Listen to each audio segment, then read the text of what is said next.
Tatandraza record.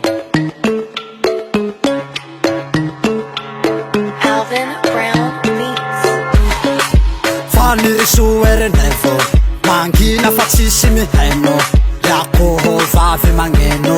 Ambarako anao Tatandraza, izao ange mikarama, matungay malawala. Fanirisoa veadala, itsara kanefa niala, mangina fa kamtabataba. Zao tata tsy adala, mikarama de malawala, na dia pitsara niala. Nao Fanirisoa, teny foana, tsy mba misy marina ny ao anaty lo.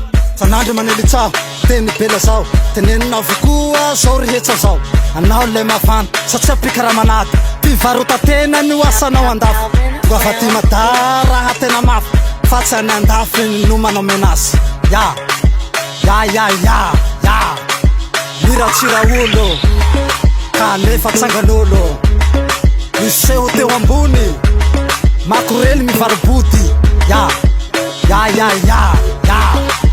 Fanirisoa la Frantsy, mirotsaka filoha fa tsy lany, ny afara pikaramanady. Za tsy mirarahany zany, na nirotsaka filoha tsy nilany, mikarama lesy maikaly.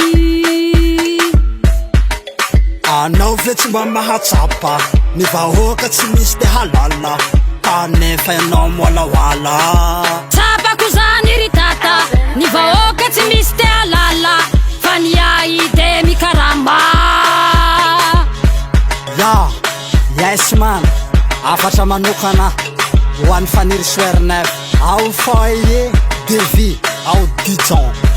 Tadidivo, fa tamin'ny fifidianana filoham-pirenena lasa teo iny, dia 0,3% no vatony azonao. Fa imaraka Tatandraza kosa 18% beza. Raty anao fasefasy, de mitongava te Madagasikara, fa vonona zao IPE ny bedy avionnao. Atofako ny hotelinao, ny sakafonao, ary ny plaisiranao rehetra.